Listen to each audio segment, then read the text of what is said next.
Hello, everybody, and welcome back to one of the most special episodes of Brainstorm Brewery we have ever produced.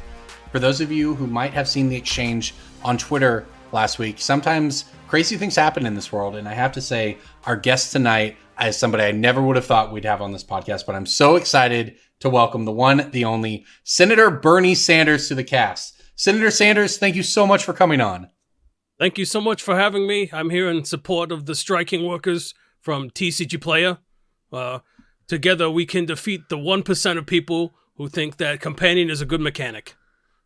Thank you, Senator. Once again, asking you for your financial support for as little as $1 per episode, which is 20 or 25 cents per sub episode. I don't know. I'm kind of lost here trying to read the speech you gave me to read here. It says something about a Discord. There's a lot of Discord in this country, I tell you. What we need to do is we need to defeat TCGPlayer, break them up into smaller units so they no longer have a monopoly, and go to channelfireball.com for all your singles. We're going to have C-Player, we're going to have... We'll have G-Player. We'll have all the different players split into different... I don't know, man. You try to have me riff. Welcome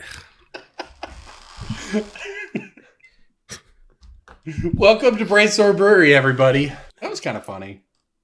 You know what would be funny? Having Bernie Sanders on this podcast and him not know what is this game? Well, you pretend to be like, you're like a wizard and you fight somebody else. Oh, that's cool.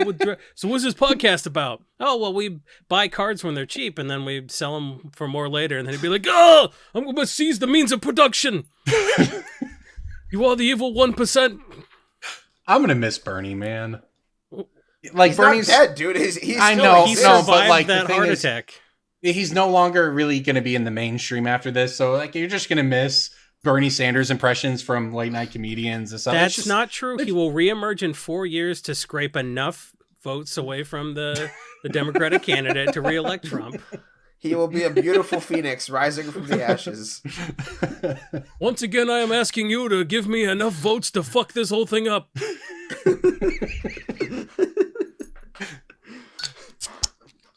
Well, for those who don't know, we're having some fun with it. But legitimately, Bernie Sanders on Twitter last week tweeted in support of the workers at the TCGPlayer warehouse unionizing. Which is awesome. Yeah. That's great. We're not really going to get, we don't want to get deep into that. That's not really our purview here. But Bernie Sanders did come out in support of them. And I replied, hey, Bernie, I have a podcast where we talk about this stuff. We'd love to talk to you about how important these issues are to our community. And we had a lot of retweets, a lot of likes, a lot of people saying, Bernie, go on BSB. We'll let you know if it happens. It has not yet. We don't need to let them, like, if it happens, you'll just tune into the cast and be like, oh, they'll shit. know. Well, Senator If Bernie If it happens, Sanders. we're not gonna. No, if it happens, we're not gonna let them know. We'll wait for the keep it a episode to secret. come out. Patrons only. If Bernie Sanders comes on this podcast, it's a patrons only episode.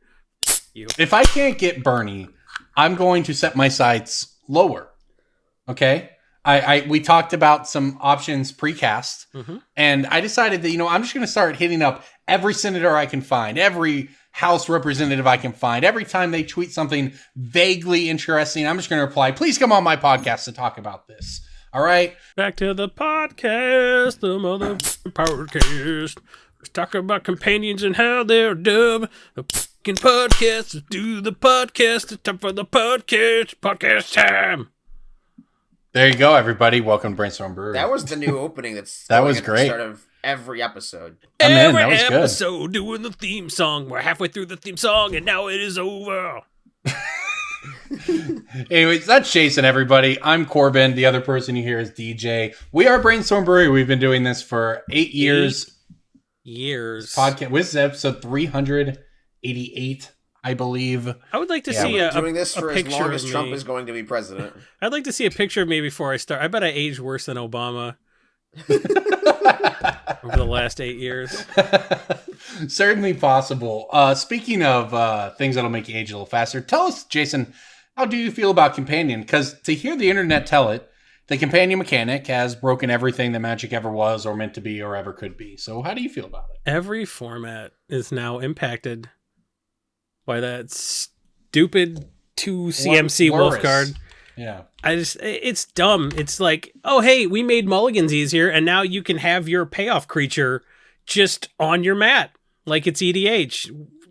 We said it was the year of EDH, and now we made everything EDH. You're welcome. Like, I mean, yeah. I want to clarify. I don't want standard to be EDH, man. I have 2 drinks tonight. I have my companion drink, and then I have my main drink, because, like, why not? If it's costs you absolutely nothing to have another drink on your mat, why not just have both? You'll always do it. And now Lutry is a $20 tax on anybody who wants to play a format. You did it.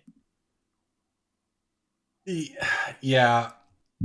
Lutry, that's the blue-red one, right? That's banned. No, what's the Luris. Luris. Man. Lion.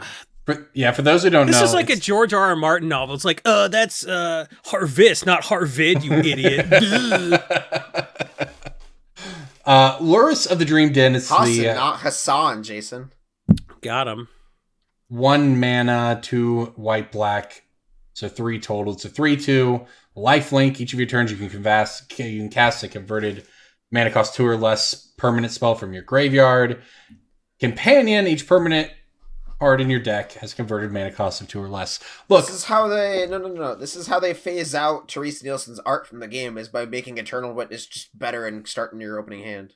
Yeah, so Luris is pretty good. Look, I don't hate that they are doing this. Okay, I'm probably more charitable than most here.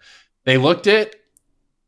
I'm going to say what I think is likely true, and then maybe Wizards could tell me I'm wrong later. But they looked at Hearthstone.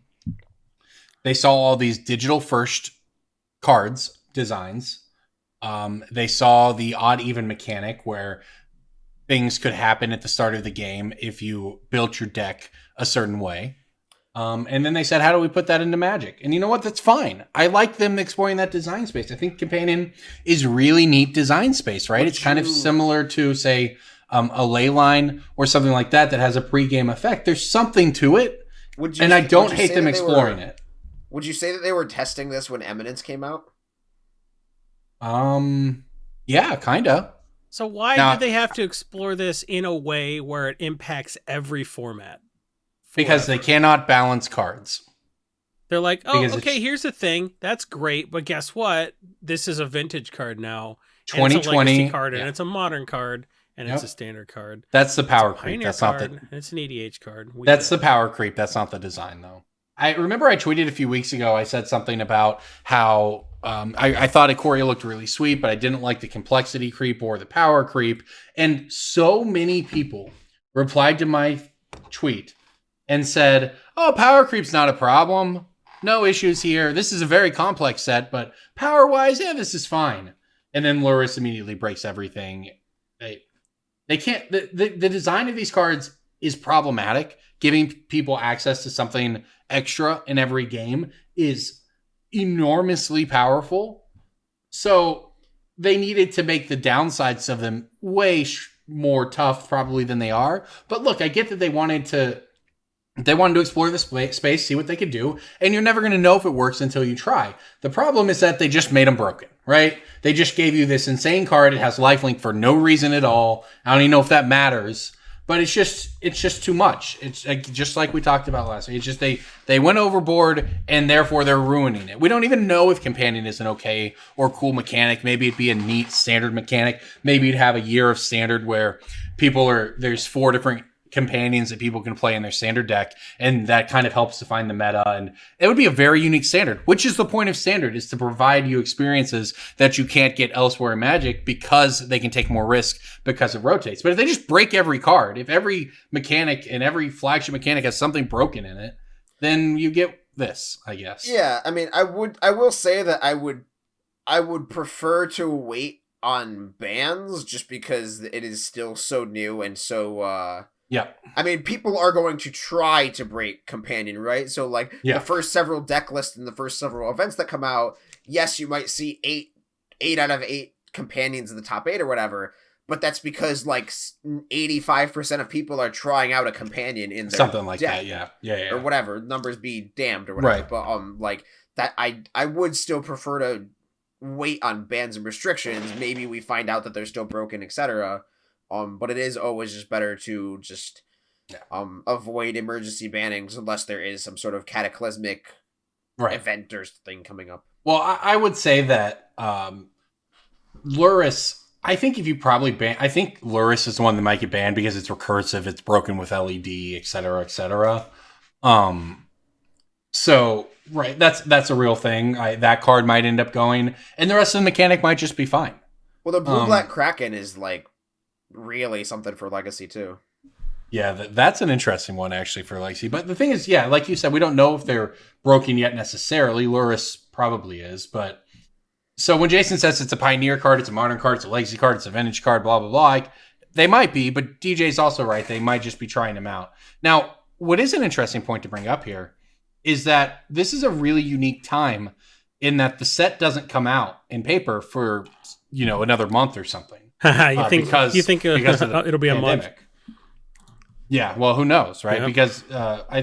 Because of the pandemic and so on. So they actually do have a really interesting opportunity here where if they do deem something like Luris too strong, they can ban it before it causes any problems in paper.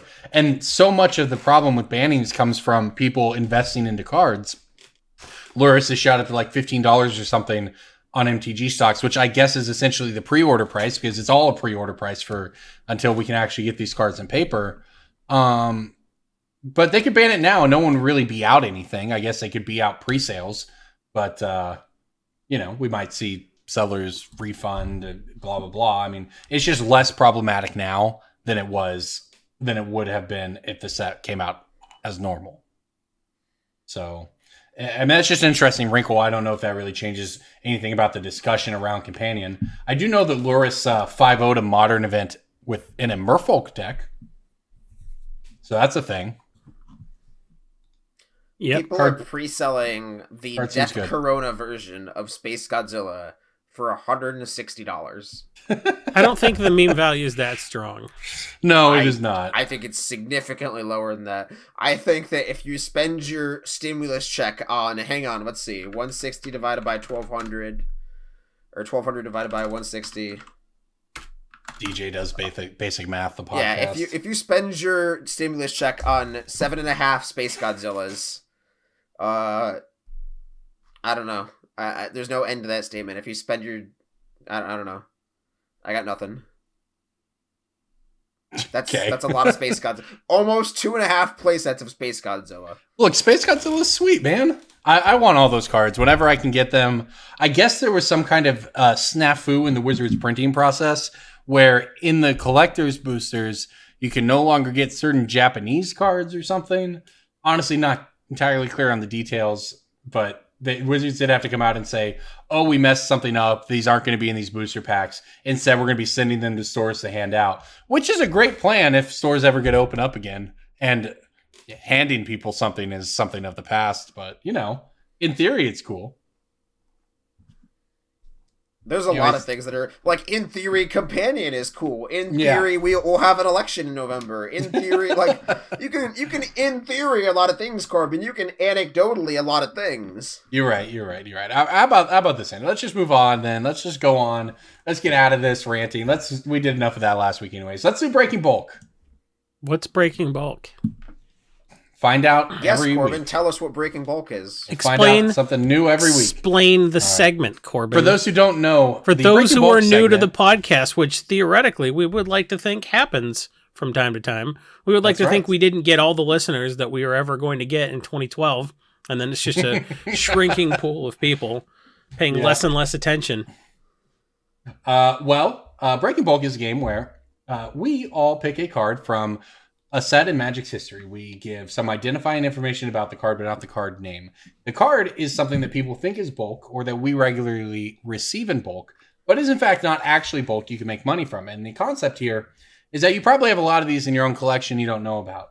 And we play this game, we make it fun, but the idea is to share some knowledge about what cards you have in your collection that could help you get the cards you actually want. You don't even know it. So yeah, I mean, because there's a lot of people who are like, oh, I can never afford a modern deck, and then I dig through their bulk, and you have 16 warped landscapes in here. That's a steam vents. You have 19 splinter frights in your box. That's 2 more shock lands. That's like 20 splinter frights.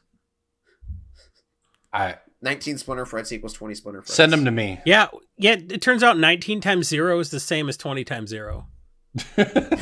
Those are equivalent values. And math. 0 is even, so I mean... You thought you got me? Is. 0 is indeed even. All right. Breaking bulk time. Breaking bulk time. Break. Oh, yeah, breaking bulk. There's so much good stuff. It's a pick. Breaking bulk. The end. I'll start us off. I have I think you guys get this one pretty quick, but a Dragons of Tarkir rare that was downshifted in a master set. Dragon Tempest? Nope. Dragon Tempest was in... Iconic. Yeah. It is not that. It is a card that was downshifted to uncommon. It's a green card. Green rare that was rare in Dragons and downshifted to uncommon. Oh, it's the toughness enchantment. Assault Formation. Sure. Assault Formation was rare? Yep. Originally. Okay. Yep. Yeah, it was rare in Dragons of Tarkir. It was worth some amount of money, and now after being downshifted, it actually had gotten up to $1.50 or so, but it got downshifted to uncommon and iconic masters, and now it is about 75 cents. What? So still a pick. That's people just play all of these. Yeah, people play all of these in their Arcades deck, right? Their Defender deck. That's the thing that people do. For those who don't know, it makes your creatures a 2-mana enchantment. Your creatures assign damage equal to their toughness rather than power, and you can pay 1 to let your defenders attack. Pay 3 to give your creatures +0/+1. So it's just a pretty neat card all around. So you know what's better than hearing Corbin read the card is if you just go to youtube.com/Brainstorm Brewery, you can actually watch the episodes. We have graphics. We put the stuff up on there. And if you don't feel like watching the entire episode, especially since you got it sent to your podcast app and you already listened to it, you can go ahead and just click like and subscribe, thumbs up, finger blast that bell icon so you get a notification when we release a video, because it might not be a podcast episode. You're missing out if you're not engaging with us on YouTube, is what I'm saying. Yeah, I mean, if you're subscribed to the YouTube, then you'll have, if you're like, wait, how do I avoid getting got by that Bernie bit? If you're watching the YouTube video, you saw all our videos, like all of our cameras. You knew that we did not, in fact, have Bernie. 89,000-year-old man just like waving his hands at the screen like this. But if you didn't see it and you heard it, you just assumed it was Bernie Sanders because my impersonation is flawless. Yeah, that good. Yeah. Next SNL cast out of member, all the please. Bernie Sanders people who do impressions, I am in the 1%. Larry David probably has that role locked down, but he just looks if he like were to him. ever give it up, I think it might be yours, Jason. Larry David doesn't sound like him. He just looks like him. He does look like him, though, and that goes a long way. Speaking of Assault Formation, though, I made a tweet a while back of just like things that I wanted to do in Commander but knew I'd never take the time to build. Okay. And Arcades plus Dormant Sliver was on that list. Ooh. I gotta read Dormant Sliver. Ooh. All right, Dormant Slivers from Planar Chaos. For those who don't know, it's 2, a blue, and a green. 2/2. All slivers have Defender, and when it comes into play, draw a card. Mm-hmm. Yep, that is. So yeah, all your slivers have Defender, means they'll attack with their toughness, which doesn't matter because they all have the same toughness anyway, power toughness anyway, and they all draw you 2 cards, and they can all still attack. Yep. And then you can throw in like Xenographed or like Hivestone or all the other wacky stuff in there to like make your Arcane Adaptation. Yeah, all that stuff. Things that I wanted to do in Commander or thought would be neat, but I just know I'll realistically never take the time to do it. Because you only have 2 decks. No, I have 5 decks. Wow, you're getting there, buddy. I have Okay, 7. let me see how many I can name of your decks. I've always had 5 decks. You've got Gaunty, you've got the Rogues one, you've got the Thantis Spiders one. Uh-huh. Are you counting Emily's decks in yours? No. Okay. I guess I've only seen you play with 3. No, have you not seen my Selenia deck? Selenia. Oh, yeah, that's right. Yep. The pay all your life, go to 1, kill everybody deck, yeah. Yep. That one's cool. I think I have like 12 built right now. and Ooh, it's a lot. I just finished Xyrus. It has a Wait, did you actually build that one, or did you? I don't have a Xyrus right now, but I built the deck. Funny story. Because I remember you tweeted about like not actually building it. I'm gonna hate it because like I'm just goldfishing with it. I'm like, I'm pretty sure this Wheel of Fortune just gets me 18 snakes, and then I tap them for 18 mana. This is fun. I don't know, man. I think Xyrus is gonna be pretty boring, but I also bought a Wheel of Fortune in a collection. And there you go. I haven't sold it yet, so I might as well just put it in the deck just to flex. Be like, oh, that's an unlimited Wheel of Fortune, no big deal. Yeah, go for it. That's what happens to cards. I don't sell them anymore. I just put them in decks. So all right. I can tell you when to buy cards, and then the rest of this podcast will tell you when to sell them. That's right. All right, DJ Jason, why don't you get in with some Breaking Bulk? Ooh, I got one. This is a card that has a reprint, but it was originally in Saviors of Kamigawa, and then it was in Masters 25. It is blue. Freed from the Real. See? The card is a combo piece. Yeah, I'm looking on EDH Rec, and apparently the number one EDH Rec deck with Freed from the Real in it is Mariki Ray Berate, and I'm like, yeah, that's pretty nasty. I will tap Mariki to steal your creature. I will sack it to Phyrexian Altar, get a blue mana, untap Mariki, repeat. That seems like a lot of fun. Seems sweet. All right, DJ, go ahead. My pick of the week is drawn by Corbin Hostler himself. What? It's the illustrator. Yep. This is a card from Mirage with no other reprints. It is a red creature. Tell him Tor? No, I don't even know what that card is. Tell him Tor's Edict. Nope. Tell him Tor's Edict spiked a couple years ago, and I don't remember why. This is a Mirage creature. It is red. What's the rarity? It's palm tree. Yeah. It's like, black palm tree. Pretty much. Is it a goblin? No. A red creature is not a goblin. I'm not going to pretend I know anything in Mirage, so. Hang on. It is uncommon according to MTG stocks. I don't know if that helps you at all. Probably it might. Doesn't. Is it? No, because Hivus of the Scale is rare, so that does help. It is a 2 Lava mana 1/2. Dart. 2 mana 1/2? Squire. It kind of has a Corbin looking guy in the art too. Squire. I actually don't know. Dwarven Miner is my breaking. Dwarven Miner. Oh shoot, that's a really good card. You just blow up non-basic lands. That's a great card. I forgot that was in Mirage. The illustrator is Jock, just Jock in all caps. Yep. Do you think the guy looks like me? Get out of here. Yeah. JJ, put that thing up on the screen. We're being charitable and saying that you look that good. Get out of here, man. Why is this card worth money? Corbin's going to look like when he does his Tiger King Corbin, cosplay. Why don't you read the text box on the card? I understand that, but it's done that for 20 years. Yeah, correct. And it hasn't been printed in 20 years. I guess, man, but the first 18 sure didn't do much to its price. Interesting. When this was Corbin, this is what you're going to look like when you do your Tiger King cosplay. That might be true, actually. How the Tiger King cosplay, though, I gotta say, mildly disappointed. And look, I understand there's a pandemic going on, and if that's the reason, I understand there's a pandemic, but I still expected you to throw more money on me so I'd get into a fur jumpsuit and scream into a microphone. Yeah, man. Look, if the pandemic is the reason you can't support the Patreon, look, we totally understand, no hard feelings. But the rest of you, come throw a dollar at us. I think the podcast is the reason you can't support the Patreon. We need 53 of you to come throw a dollar at us so we can get to 500 patrons and do our Tiger King parody music video where I sing, I saw a tiger and a tiger saw me. Yeah, it's definitely not dated by now either. It's still topical. No, it's definitely not, okay?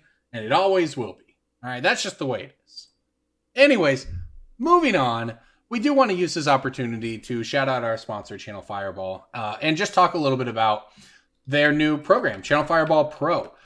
This is a paywall for some of the content, but some of the Team CFB content. So this is coming from the best Magic players in the world, Luis Scott Vargas, Huey Jensen, Reed Duke, Andre Mangucci, the entire CFB team. You get the full set reviews, you get access to the deck vault, which are deck guides and pick orders. You get exclusive Discord on theirs. You get a store credit buy list bonus, 5% back on all cash orders. It's $10 a month, and that $10 a month comes with $10 in store credit. So we just want to thank them as our generous sponsor. Any of the cards we talk about today, you can go check them out there. And, once the pandemic is over and warehouses are open again, I would highly suggest buying and selling some cards from Channel Fireball. So shout out to them as always.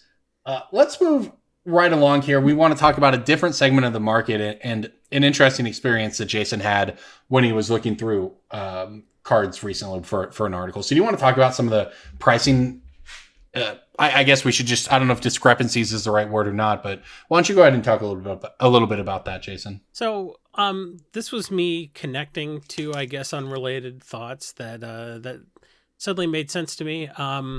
There was a post in the Magic Finance subreddit where a guy was like, hey, somebody's selling really cheap power on TCGPlayer. There was a damaged Time Twister for $500 and then like a damaged Mox. And then people in the subreddit were like, look, TCGPlayer's just going to keep the money in escrow for a while, So once you get the package, you'll be like, well, this is legit or this is not. You'll get a jeweler's loop, get it appraised, make sure it's a real card, blah, blah, blah. You'll see the extent of the damage for, whatever reason they're charging $500 for a Twister. And you're reasonably safe buying on TCGPlayer. So one person bought the Mox and another person bought the Twister. The packages ended up being empty. The seller just... No, the jet wasn't empty. It had an empty carton of cigarettes in it. A what carton of cigarettes? An empty. So it was... Empty. Yep. So the package with the Twister was just like a note that said, thanks, because the guy did not know how this works. So TCGPlayer just did what they do. They refunded the money because they just held it. They never gave it to the seller. So TCGPlayer just refunded the money. They had held it. They never gave it to the seller. They gave the money back to the buyers, and the U.S. Postal Service got a $20 stimulus from the guy. Some cigarette company got some money from the guy needing an empty. Yeah. So that's advertising. Actually, he then sent that empty cigarette container to somebody else who then looked at it and was advertised to. And went, and then the healthcare system got a stimulus from the eventual lung cancer that guy contracted. Yeah. Just the butterfly effect all around. Look, guys, I have this crazy idea. I know it's tough times right now, but what if we sold things to somebody and we took their money, but then we didn't give them the thing? Have you guys thought about that? I think it's just this thing I'm kicking around. You're laughing, but that stupid send these 10 people $1 and put your name at the bottom of the list pyramid scheme shit from all the way back, like from the first pyramid scheme practically has made a resurgence on Facebook. So as much as so if ancient pyramid schemes are resurfacing, chances are the whole, what if I send them an empty package, heal sort of a deal is going to come back. So that sort of gave me one thought, but another thought as I was checking EDH Rec for building a deck for an article. That's a thing I do. And I noticed that on Card Kingdom, Concordant Crossroads was like $25 on Card Kingdom, but like 10 on TCGPlayer. And it turns out there were some new sellers, people with under 100 sales, selling them for $10 near mint, and everybody else is like $20 damaged HP. So, when a card's half price, what should you do in that situation? Am I being a sucker by sending TCGPlayer $80 hoping to get 8 nice copies of this card? Unless that $80 is, putting food on the table for your family or the last play set of fetches or something you need to compete in a big tournament, go for it. Because the beauty of things like TCGPlayer and eBay and Channel Fireball and Card Kingdom and all these big name stores is that they have a lot more to lose from unhappy customers than they do from unhappy sellers. Yeah, I mean... So they're always going to side with the buyers. So in that situation, you're basically... It's a free roll, right? You either get half-price copies or you get your money back. Yeah, you put your quarter in the slot machine, but you get to have a string attached to it, effectively. Yeah, it's great, right? Yeah, that's a good way to put it. There's a very big difference between that and like buying on Facebook from a guy who has grainy pictures of 8 concordant Right. crossroads and only accepts PayPal gift, wink, wink, and has a notoriously or suspiciously young Facebook account that was made 2 months ago. Yeah, But that's the thing, because a guy told me that he had a sealed box of Revise, and I did not go to that mugging. I did not drive to that mugging. Yeah, you would have. Yeah, that would have been the end of it, buddy. That was a smart decision on your part. But when you see something like that on TCGPlayer, it's like, could this really be true? How damaged is it for $500? Well, I thought it was really valuable. I'm glad the person did it. If they hadn't, I was considering it. Sure. But nothing bad happened. Like, some idiot wasted money at the post office, and that's, potentially they made the account with some info that's traceable to them. Like, it was just not a good idea on their part. But like, I don't think it was that bad an idea to take a risk. Because let's talk about some reasons somebody would have an underpriced card on TCGPlayer. Because what you're saying is there are legitimate reasons. Yeah, absolutely. So the first one, go ahead. Actually, we can start with the fact that it's a pandemic. Maybe they just need money, and they have Magic cards, and this is how they've decided to sell them.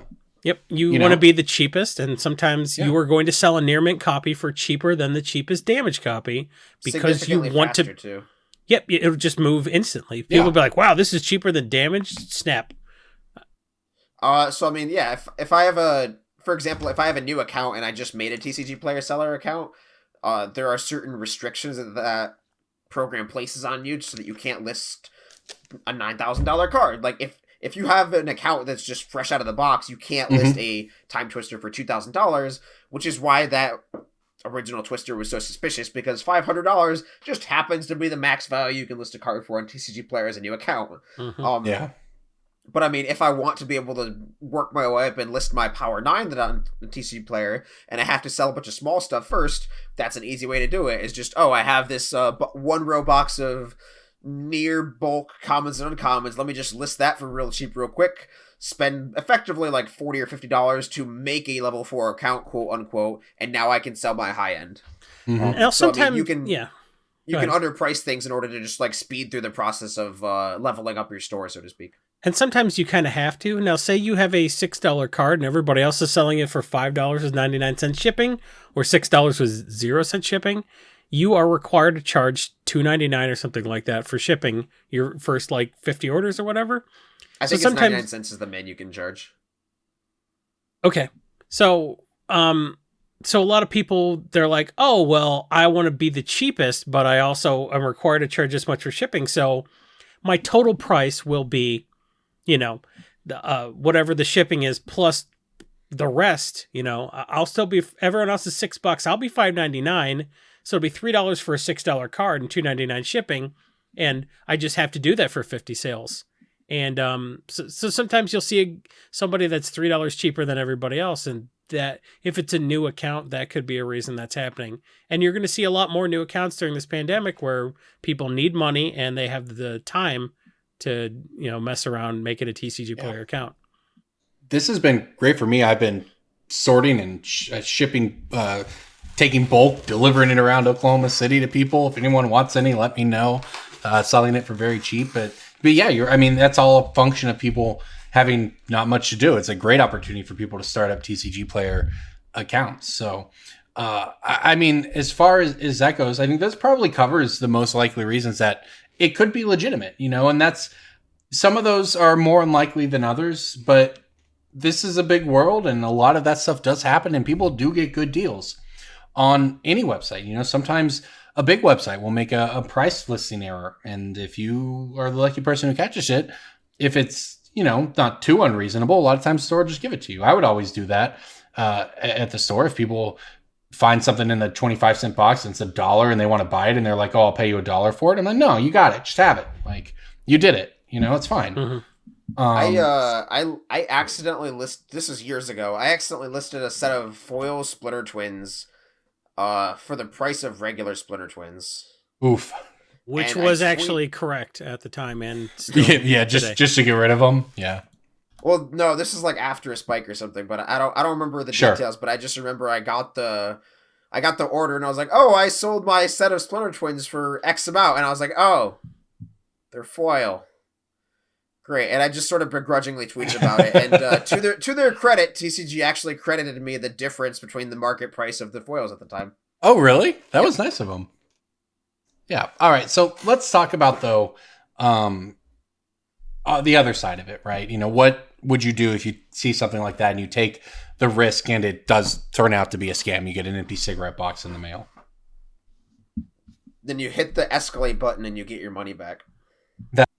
So I guess what we're saying is there's no reason not to go for it, right? Correct. I mean, it's very low risk, and sometimes you are helping someone out. They're like, look, I'm losing money on this card, but I am getting to TCG Player level 4 where I can list anything I want. I can pick my own amount for shipping. I can qualify for direct. There's all kind of reasons why someone would just want to get sales, get satisfied customers. Someone's like, wow, I didn't think this card would be near mint for as cheap as it was, but it was. I'm real happy. You're going to get that positive feedback. You're going to grind up your account. And that's just the same as you paying like a $50 or $100 flat fee to access to level 4. You're paying it in like the $2-3 per card you're going to lose on the sales. And you just have to be okay with that. Yep. And I mean, another thing Jason talked about that you can, we can go a little deeper on is you mentioned the difference between shipping costs in terms of newer sellers. I mean, there's a lot of newer sellers out there who they might have 30 or 40 cards listed, and then they have a $2.99 shipping fee. If you go through that seller's inventory and you find a bunch of $5 cards that are listed for $3 with $2 shipping, you can get them. And then you just go through that person's inventory and buy all of their $5 cards for $3.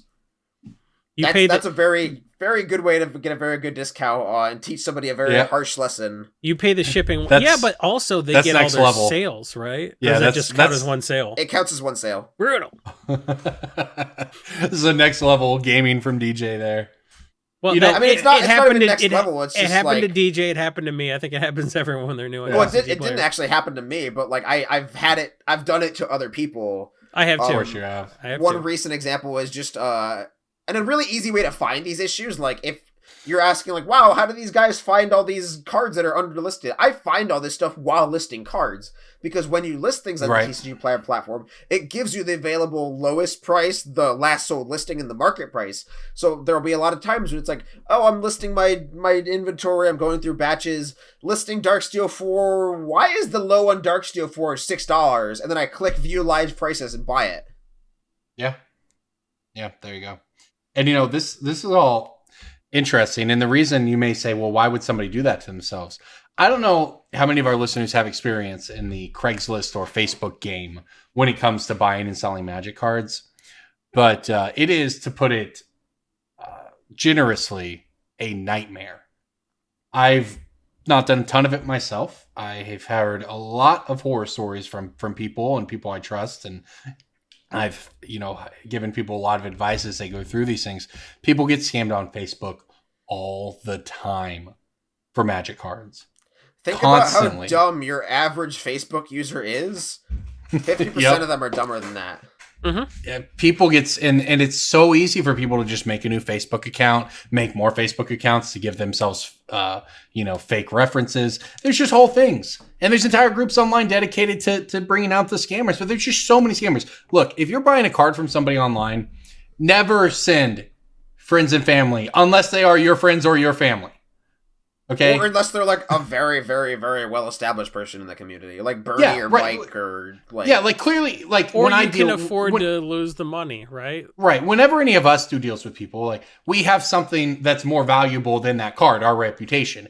We can't just not ship a card to somebody. So yeah, somebody gives. I'm going to ask for friends and family if someone is buying a card for me online, but that's because that person has all the power in the situation. I don't have any of the power there. I might get them for $100 if I was trying to steal. They could ruin my entire career by posting it online. So that's built-in protection. But if you're just, somebody on Facebook and you're just buying from someone else on Facebook, you can get hosed so easily. I have a friend here locally who was buying a Black Lotus, and the person wanted them to send friends and family, or they wanted them to increase the amount and all this stuff. And they're buying a plain Black Lotus from somebody online that they've never met.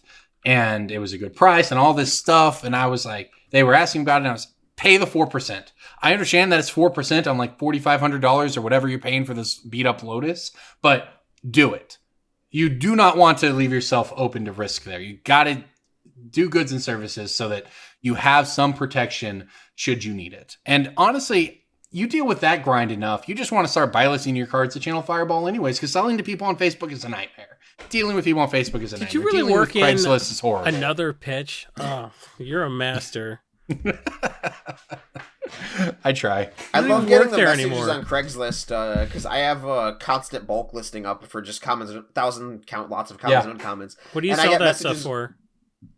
I sell bulk comments and uncommons for $6 per thousand on Facebook and Craigslist. Jeez. I sold 12,000 for $100 this week to somebody. The local chain here that is basically the monopoly on bulk lots of Magic cards sells you one 4-row box, like a 3,200 count box, and it's probably actually 4K because Magic cards are thinner than whatever the BCW estimates say for it. So like your 3,200 count box is going to actually be more like 4,000 Magic cards. More Your than that. 5-row is going to be be about 6,000, 5 etc. rows have But 7K. It's really 7K. Yeah, you can fit 1,400 cards in a row in a 5-row. Okay, well there you go. I thought it was 1,200. I guess I wasn't squeezing them tight enough. I mean, it's not like I've ever counted. I just always use 1,200 as the ballpark. But there you go. You can get 7,000 into a 5-row. They sold these 3,200 count boxes, so probably 4,500 cards for $80. Ooh. And I know because I have some of them in my house from people who bought them and They then have the later price sold me stickers their on them. bulk. Yep, they've got the. So that's the price, right? Where I'm at. Now, that's a chain. That's a region. At least the region. That's vintage stock. It's a regional chain, and so $80 for 40 cards or 4,000 cards seems to be the going rate around here at the retail level. So when I'm giving people 12,000 for $100, it's a good deal. When I'm giving people 5,000 for $50, that's a good deal because my 5,000 is a 5-row box, so it's 7,000. You know, your bulk Magic cards can be worth so much money to the right people, and a lot of people just want them. And it's not even, you're not always even getting people. You know, the last person who bought 10,000 cards from me had some 9th graders in their family, a group of 4 9th grade friends, like their nephew and his friends who just got into the game. They're going to love it. And I threw in 4 playmats. I threw in a dice box. I threw in some loose booster packs. Hook up the kids. But you know what? I still did great on that. I got $100 for bulk. I have so much of Also- that crap. I would love to get any amount of money Yep. to someone who considers a playmat a throw-in. They'd be doing me a favor by letting me get rid of one of the That's how I 200 playmats. Because That's how anytime I you felt buy too. collections, people are like, I don't play this game no more. Take my playmat. We bought out a whole store's inventory. One time, like, Yep. you know, and they were like, I have all these playmats. We did game day and never gave the mats out. I'm like, it's amazing that your store is going out of business. Yeah, I get a playmat at every event I go to. I literally just have I know, 150 I know. playmats or something. I would love to get $1 for a playmat. I have a guy That's, for that. they're worth a little more than that. Are Jason. they? Yes. If you I look have on a guy for eBay, that if you playmats want. are $20 to $30. I will give you $1 a piece for all your playmats. Yeah, no kidding, man.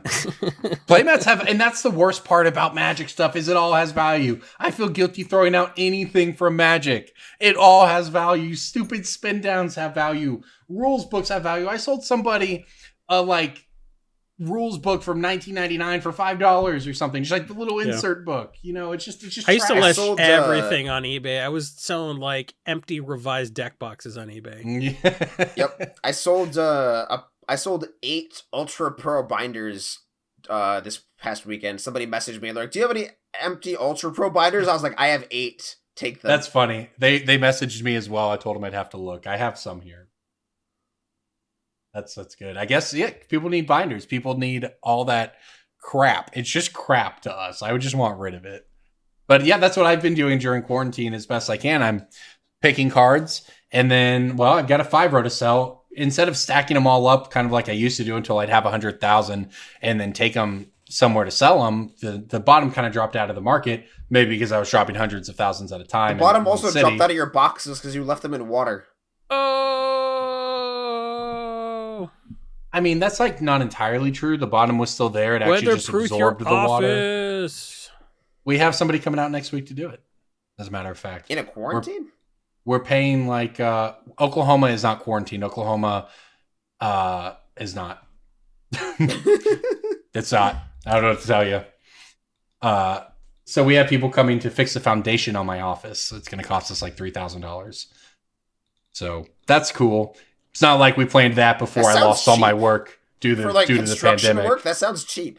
Apparently, they have some kind of foam that they drill through your floor, and then they shoot the foam into it, and it expands, pushing the foundation back up.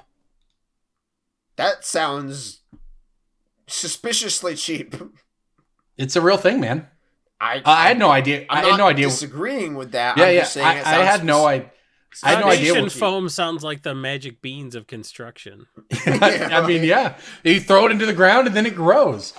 We're only doing. It would have been more to do like the whole building. We're doing the corner of the building that seems to be having a problem, and we'll go from there. But we scheduled this and put a down payment on it before I lost all the work due to the coronavirus. So sure hope the SBA decides to process my loan application from 23 days ago anytime now. Yeah, so there you go, everybody. All right, before this gets any worse, let's just do Pick of the Week. Pick of the Week, Pick of the Week, Pick of the Week. Time for the Pick of the Week. Pick of the Week music. For those who don't know, Pick of the Week is this segment we've been doing forever where we pick a card that we think has upside, whether in the short term or the long term. I'll go first. Back What's It Worth? Or the medium term, I suppose. Remember What's It Worth? Remember that game? We should bring that back. You think so? No. I don't think that game wasn't... That game was a precursor to Breaking Bulk. I think so. I do know that I have posted... People don't remember that 2013 Brainstorm Brewery life. No, I think I've posted like 35 good ideas in our chat of new segments, and then I always forget about them, and then we always just do Breaking Bulk and Pick of the Week. We had From the Vault emails. Hey, yeah, we haven't done one of those in forever. Well, there's only so many From the Vault emails, man. We got to let some time pass. Also, we need emails. Send us emails, listeners. Yeah. I need to put some in the folder for 5 years from now. Let's go. Brainstormbrew@gmail.com. Patrons to the front of the line. That's true. That's right. That is how that works. If you would like to be a patron, go to patreon.com/brainstormbrewery. Give us $1 per month, which is as little as 20 or 25 cents an episode, which is less than you spend on one of your smug East Coast liberal lattes. Wow. I don't know. I got nothing.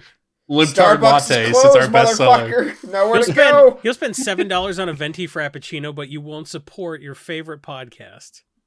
I just want to make this show exotic music video, man. Come on. I guess what I'm saying is I'm surprised anybody's a patron, and I'm really humbled by it. And also, I watch people shit on this cam girl for saying, you're poor, give me money. So we're not going to take that approach today, necessarily.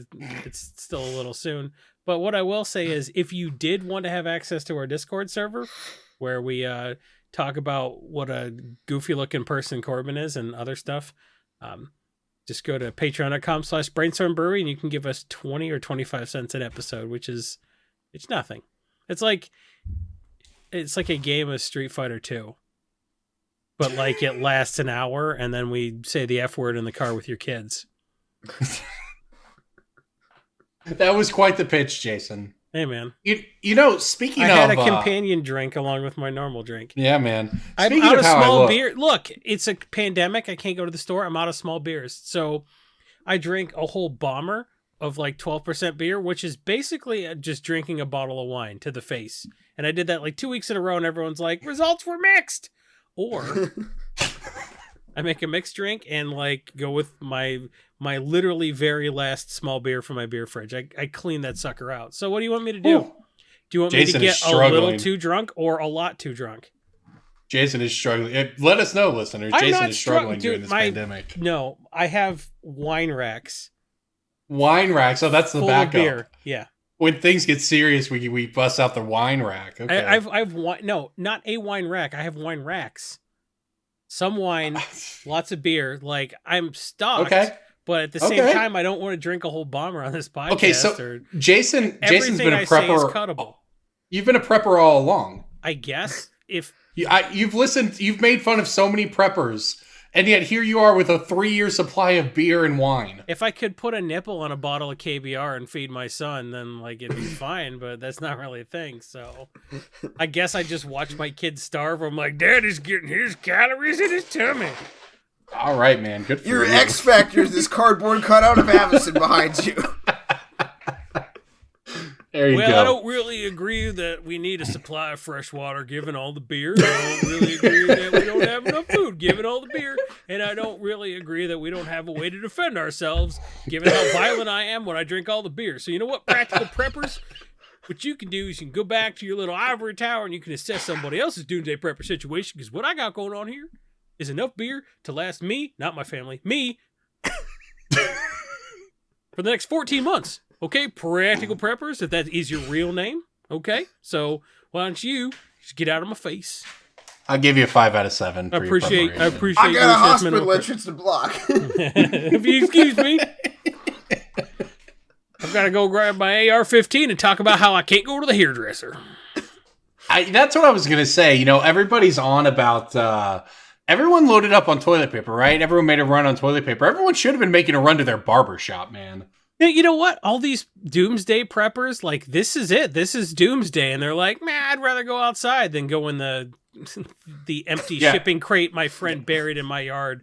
Shouldn't you be down there eating expired MREs? Isn't this kind of your thing? Isn't this doomsday prepper Super Bowl? Like, you've been prepping for this for 8 years, and here it is, and you're like, man, I think I want to go to the hairdresser.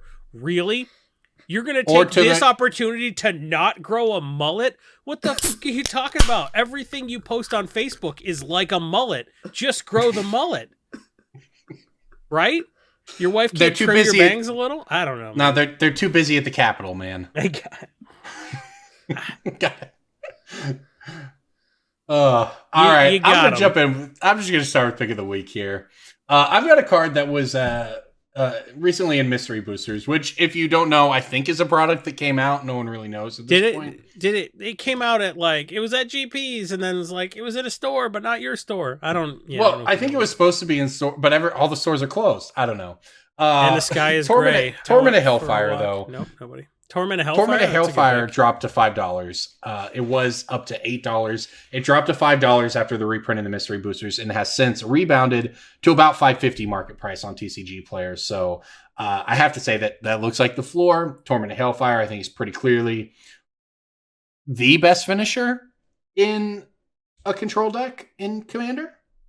I don't even think that it's the best finisher of a control deck. I just think that it's the best finisher in the color black. It's a poor man's Exsanguinate, and that's a rich man's Exsanguinate. I'm Doomsday Prep with 250 copies of Exsanguinate in a box, and if you're going to tell me that everyone has moved on, I'm going to tell you, practical preppers, you've never tapped out for an Exsanguinate. When you've used your Vesuva to copy your Cabal coffers, and that's how it goes. Anyways, Torment of Hellfire is not going to be any cheaper than this, about $5.50 right now. So pick them up if you need them. If you're going to need extras, it's going to be a $10 card again, barring another reprint. All right, which one do you want to go next with your pick of the week? I'll go. I suppose I'll go. Are you going to cough and give us all COVID, or are you going to give us your pick of the week, dude? Is that your, I was like, I'll go, and DJ's like, oh, really? Why don't you step 6 feet back and let me go? All right, dude, you got it. Go ahead. My pick of the week is Athreos, God of Passage, because this card was like $8 trillion 6 months ago before the apocalypse. And it's down to like $7, partially because it was the mystery boosters, partially because its Amazon listing was super messed up for a while, and it like linked you to pipe cleaners or something like that. Sure. And partially because this card is just very, very good, and it's gonna go up again. And do people buy we're all pipe gonna need a God of Passage if we keep getting 9/11 every day. So God bless. Do people buy pipe cleaners? Because I feel like people cleaned their pipes with pipe cleaners. People buy and then pipe everyone was like, once. we still have pipe cleaners to make arts and crafts in kindergarten. And then people were like, no, I smoke weed every day. I need a pipe cleaner. So I wonder, there was a period of 50 years between people smoking pipes and people hitting the pipe. And I just wonder if arts and crafts was enough to sustain the pipe cleaner industry. You know what, Jason? That's actually a good point. There were blues and greens. Yes, there were. That's a legitimate point, Jason. I thought there was no way you were going to make a coherent point there. But you know what? You're actually right. That was a good point. That's a very condescending way to tell me that I'm smarter than you, but I'll take it. Okay. All right. Accepted.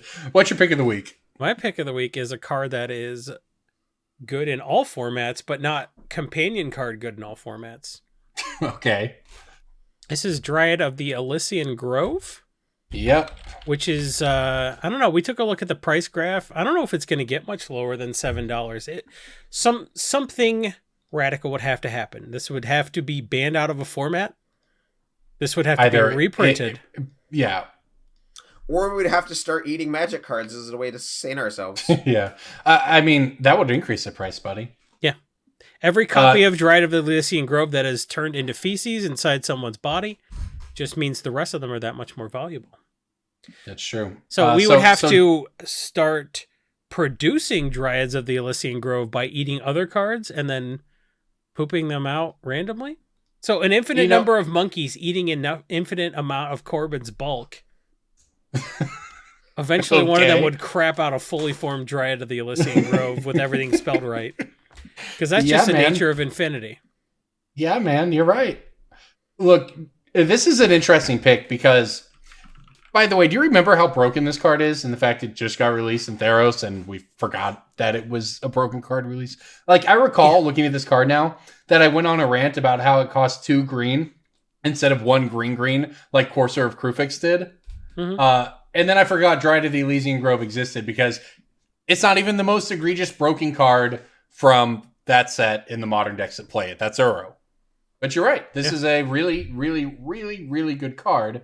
And it's, unless one of the cards around it gets banned or the modern format drastically shifts or whatever, you're right. I don't see this card going below $7. But you don't lose $7. If this card gets banned out of modern, you don't lose $7. You lose $2. It's like 3 or 4 max. Yeah. Yeah. I agree. I think it's a good pick. It's ridiculous in EDH. It's a little weird telling people to buy into a $7 rare from a current set. I don't see any reason why this card would get any cheaper. I thought this would hit $5, I'd hold off on this. I just don't think it goes cheaper than $7. And if it does, if this hits $5, buy twice as many copies as you bought at $7. So you're like, I paid $5.50. Yeah. And you won't be mad that you paid $5.50. So like, if you this do that, I wasn't wrong. It's like I was right twice. It had a very slight dip a month ago down to about $6.50. Since then, it's climbed back up. The country is shut down, and this card has gone up anyway. Yes, no one's playing paper Magic. People are playing over Skype. Like Skynet became self-aware, and we're all huddled in caves, communicating. Like, oh, we can't. Big Brother won't let us play tournaments, but dun dun dun dun dun. We're gonna play in the cave on Skype. Even then the card went up 50 cents. So like, I think this is just done plummeting because there's a new set. We can't buy it, but there is a new set. And people forgot about Dryad of the Elysian Grove, but I didn't. That's my pick of the week. Good pick. All right, everybody. Anything else you want to touch on before we get out of here this week? Support unions.